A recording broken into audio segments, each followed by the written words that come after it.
Oke, hari ini saya di sini akan menjelaskan mengenai case study tambahan untuk presentasi video, di mana ini merupakan salah satu soal untuk memenuhi nilai UTS mata kuliah manajemen keuangan. Oke, dari soal ini,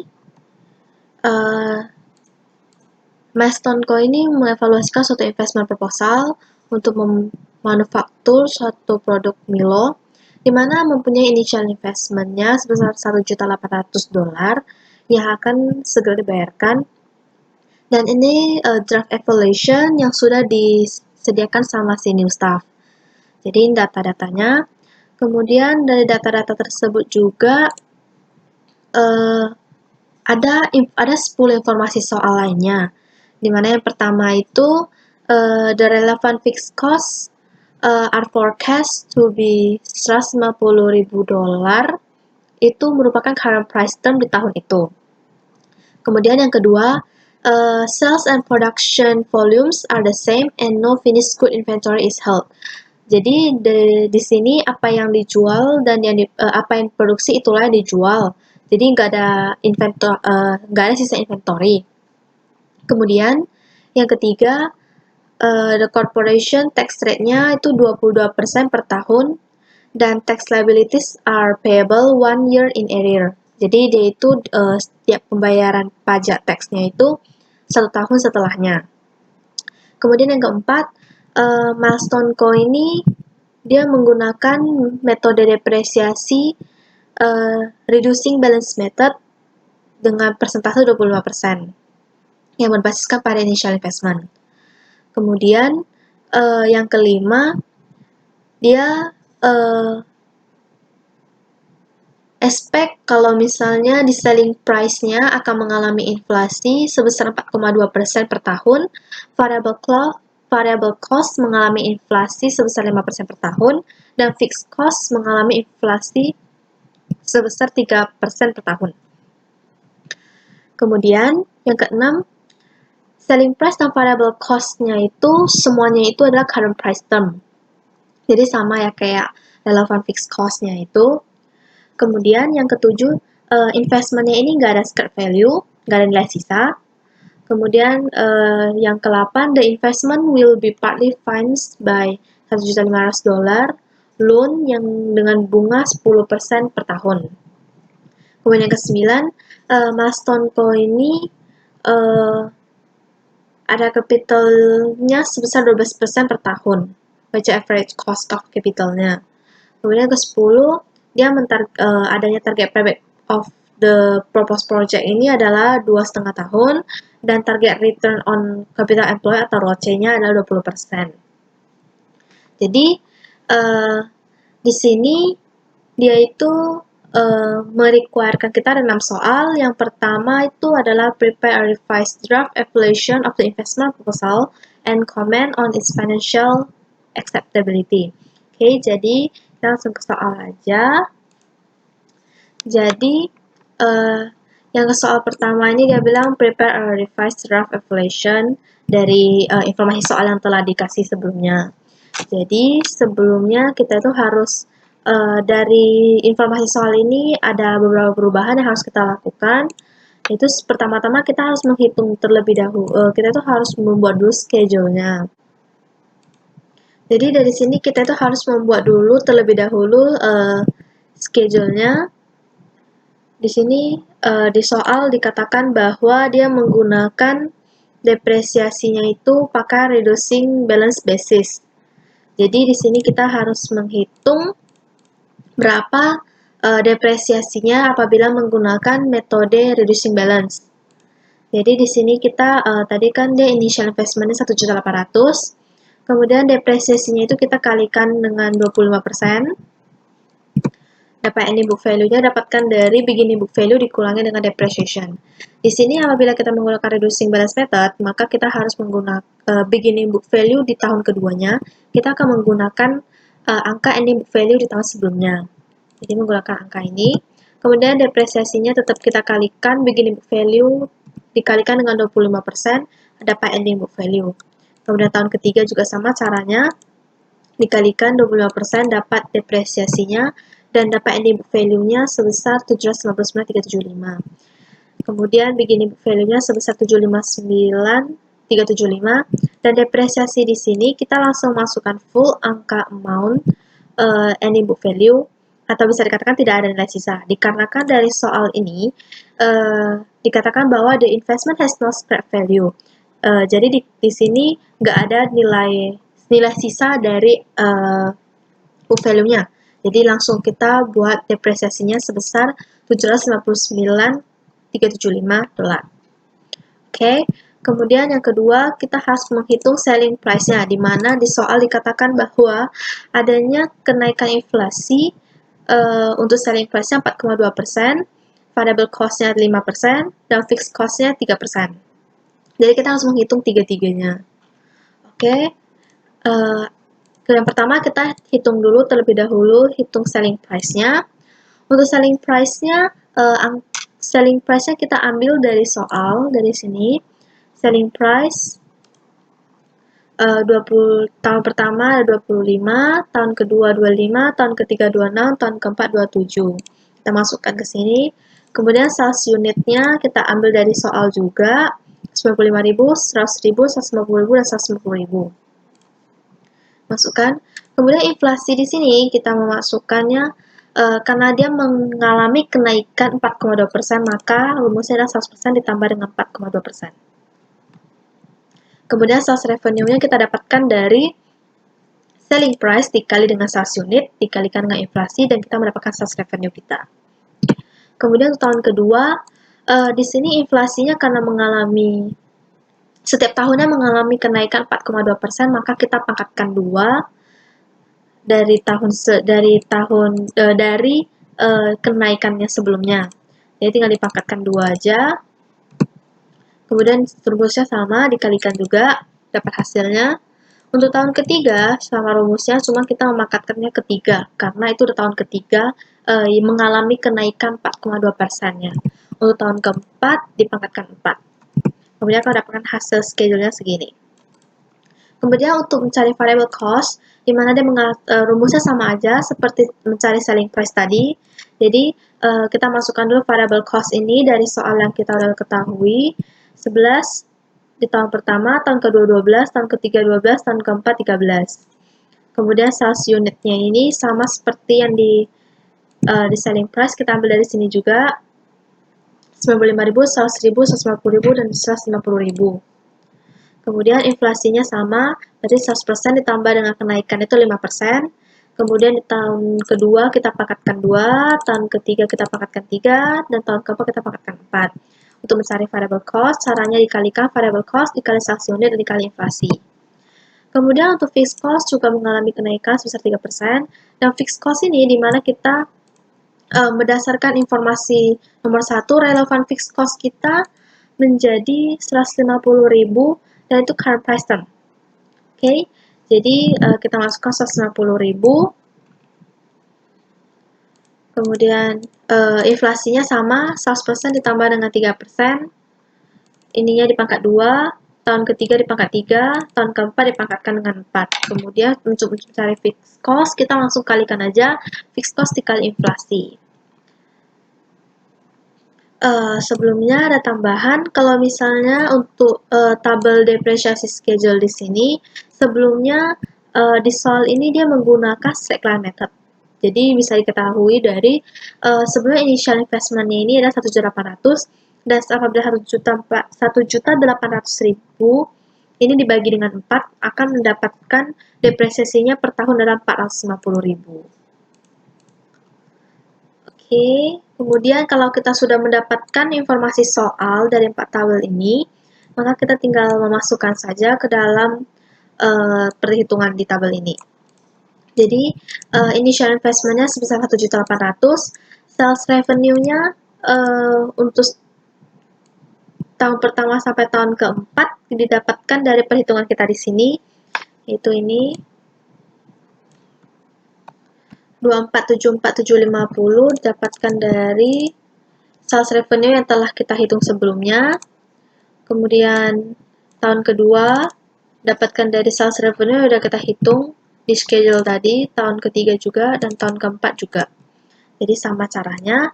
Kemudian untuk variable cost, fixed cost, dan tax allowance depreciation, untuk ketiga data ini juga didapatkan dari tabel sebelumnya yang telah kita hitung di sini. Jadi apabila untuk yang variable cost ini, jadi kita dapatkan dari tabel variable cost yang telah kita hitung setelah adanya kenaikan inflasi. Kemudian untuk fixed cost juga sama, kita ambil setelah perhitungan kita yang telah kita hitung setelah adanya inflasi. Demikian dengan depresiasi yang telah kita hitung tadi dari yang sebelumnya itu merupakan depresiasi dengan metode straight line, kita ubah menjadi reducing balance, maka di sini juga kita harus ubah depresiasinya sesuai dengan perhitungan telah kita hitung. Kemudian sales revenue dikurangi dengan variable cost, dikurangi dengan fixed cost, dan dikurangi dengan tax allowable depreciation, maka kita akan mendapatkan earning before interest and tax. Kemudian di sini taxation-nya, informasi soalnya itu yang keempat, yaitu tax-nya 22%. Di sini, the corporation tax rate is 22% per year and the tax liabilities are payable 1 year in arrear. Jadi, pajak tahun pertama akan dibayarkan di tahun kedua. Jadi, caranya dengan mengalikan EBIT dikali dengan rate tax kita yang akan dibayarkan di bulan kedua, kemudian di bulan ketiga kita menghitung tax rate yang akan tax rate yang merupakan beban di bulan kedua ini yang akan dibayarkan di bulan ketiga. Kemudian bulan keempat caranya sama, dikalikan EBIT dikali dengan taxation, dan tahun keempat dikalikan dengan EBIT kali taxation-nya 20% akan dibayarkan di tahun kelima. Kemudian dari sini kita akan mendapatkan earning after tax, tinggal kita jumlahkan. Kemudian tentunya kita harus menambahkan kembali depreciation-nya yang telah tadi kita kurangi di sini, harus kita tambahin kembali di sini. Karena dalam menghitung cash flow, di mana depresiasi itu bukan pengeluaran kas secara langsung, bukan pengeluaran net cash, nggak termasuk dalam perhitungan cash flow. Karena dia nggak melakukan pengeluaran secara langsung. Jadi kita harus menambahkan kembali. Kemudian kita dapat operating cash inflow-nya. Kemudian di sini kita harus menghitung PVSS di mana 12%. Di sini kita menggunakan rumus 1 bagi 1 tambah I pangkat N. Jadi di sini kita menggunakan rumus. Kemudian kita akan mendapatkan PV cash flow-nya setelah dikalikan relevant cash flow dan cash flow kita dikali dengan PVSS. Setiap tahunnya kita kalikan.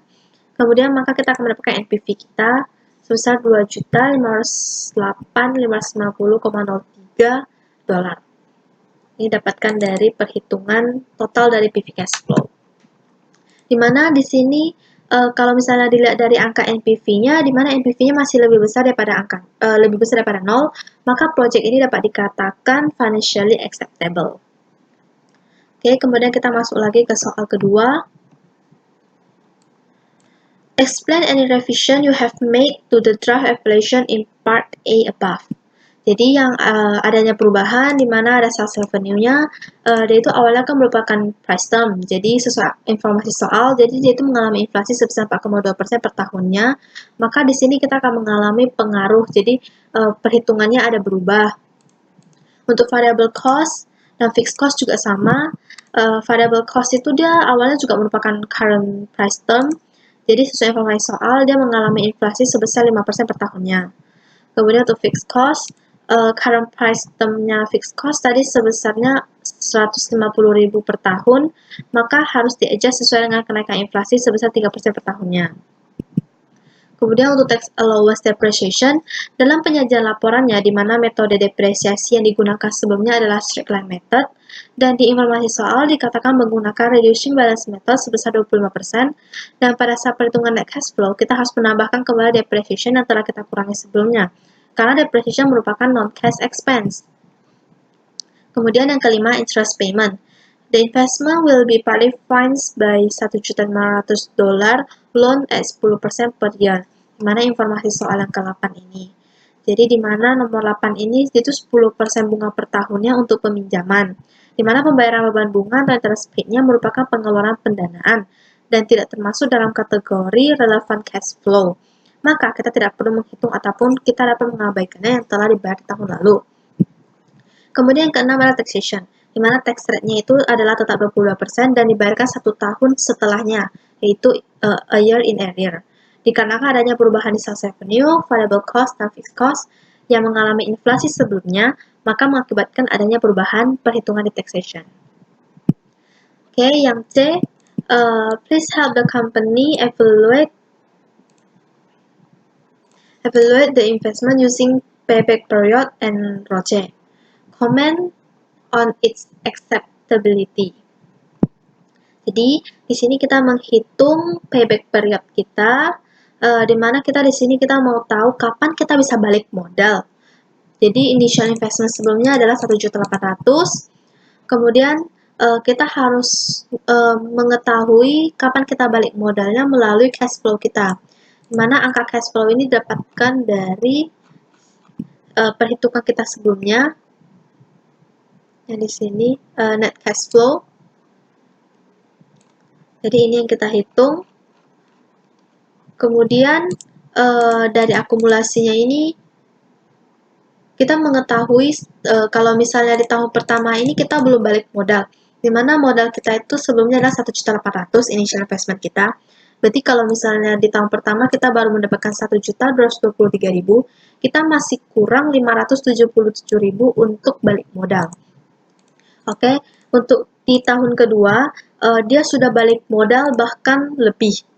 Jadi kita di tahun kedua ini kita hanya cukup membutuhkan 577.000 untuk dapat balik modal. Jadi untuk tahun pertama kita memperoleh 1.223, tahun kedua kita hanya butuh 577.000 untuk mencapai titik payback. Dimana kita untuk mendapatkan 577.000 ini membutuhkan waktu 6,5 year. 6,5 month. Jadi caranya adalah 577.000 dibagi dengan 1.062.215 dolar dikalikan dengan 12 itu bulan. Jadi kita membutuhkan 6,5 bulan untuk balik modal atau mendapatkan 577.000 ini. Jadi kalau kita dibulatkan ke atas, maka kita membutuhkan waktu 1 tahun 7 bulan untuk mendapatkan payback period kita. Dimana apabila di soal ini, target payback of the proposed project is 2,5 year. Dimana target kita dapat lihat bahwa titik payback period ini hanya dalam 1,7 tahun, so it's acceptable. Oke, yang kedua untuk menghitung ROCE atau Return on Capital Employed. Jadi, rumus ROCE yang kita ketahui adalah average profit dibagi dengan initial investment dikali dengan 100%.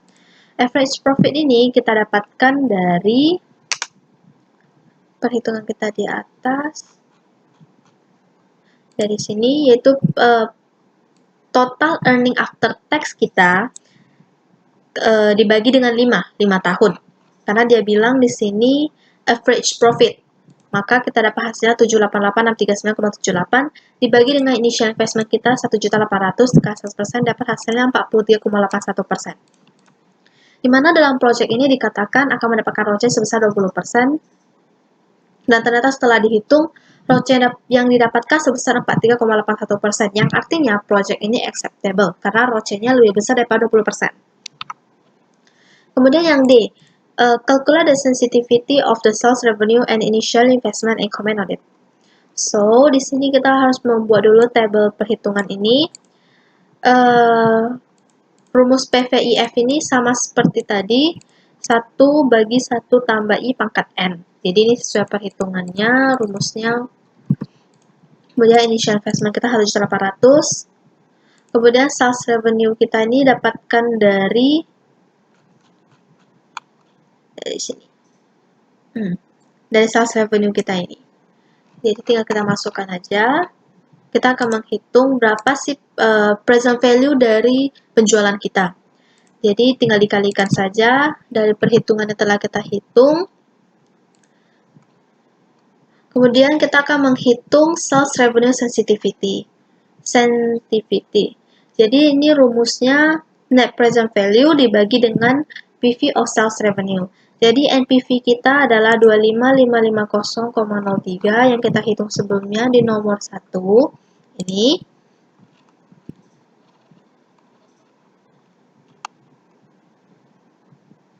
Jadi ini dimasukkan rumusnya, PV of sales revenue-nya adalah karena dia yang ini yang saya hitung sudah termasuk ada teksnya karena teksnya 22% dan kita membayar pajaknya kan a year in arrear, jadi 1 tahun setelahnya, jadi kita harus masukkan rumus juga dengan menggunakan PVS-nya 1 tahun.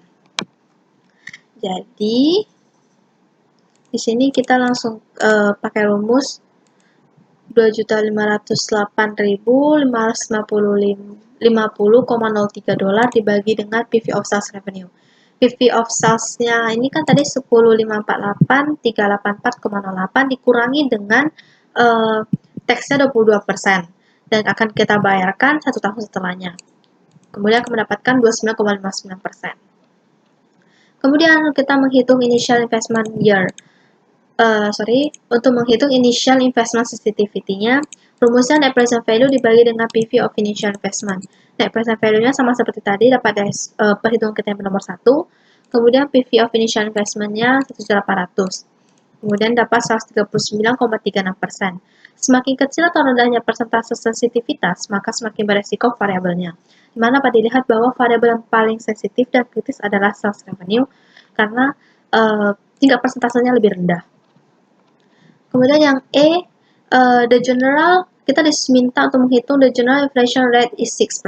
How to evaluate the investment proposal in real term? Just explain, no need to do any calculation. So di sini nominal rate-nya itu kita sebut dengan variabel I, itu 12%. Kemudian inflation rate-nya itu H 6%. Maka kita harus hitung berapakah real rate-nya. Untuk menghitung real rate, itu rumusnya adalah 1 tambah I dibagi dengan 1 tambah H dikurangi dengan 1. Maka 1 tambah 12% dibagi 1,6% dikurang 1 dapat 5,6%, itu adalah real rate-nya. Jadi nominal cash flow dikali PV inflasi 6%, inflasi rate ini akan menghasilkan real cash flow. Kalau misalnya real cash flow dikali dengan PV real rate 5,66% akan menghasilkan present value of cash flow. Maka hasilnya harus sama dengan perhitungan NPV menggunakan nominal rate sebesar 12%. Kemudian yang F, company may face the capital rationing issue in its investment choice. Why do companies face problem of capital rationing? Please discuss it. Dimana capital rationing itu adalah penganggaran modal, adalah keadaan ketika organisasi menghadapi masalah ketersediaan dana untuk melakukan pengeluaran investasi dalam keadaan seperti ini. Dalam keadaan seperti ini, terdapat beberapa alternatif investasi yang dapat dilakukan, akan tetapi tidak tersedia cukup dana untuk membiayai investasi-investasi yang diajukan. Oleh karena itu, harus dilakukan peranking investasi. Alasan utama mengapa perusahaan harus melakukan efisiensi dalam penggunaan uang adalah karena terbatasnya dana atau modal yang dimiliki perusahaan. Kita tahu bahwa modal perusahaan dapat berupa modal asing atau dari pinjaman dan modal sendiri. Dalam manajemen keuangan yang konservatif, maka investasi aktiva tetap lebih aman menggunakan modal sendiri. Pemilihan usulan investasi dengan melihat keterbatasnya modal yang tersedia dinamakan capital rationing. Oleh karena itu, capital rationing terjadi ketika perusahaan menghadapi pemilihan beberapa usulan investasi yang menghasilkan return yang berbeda-beda. Sedangkan perusahaan yang memiliki keterbatasan dana yang akan digunakan untuk investasi tersebut. Nah, dia menginvestasikan 1.800.000 dan dia melakukan peminjaman sebesar 1.500.000 di sini. The investment will be partly financed by 1.500.000 loan at 10% per year, di mana dana yang dia sendiri investasikannya itu hanya 300.000.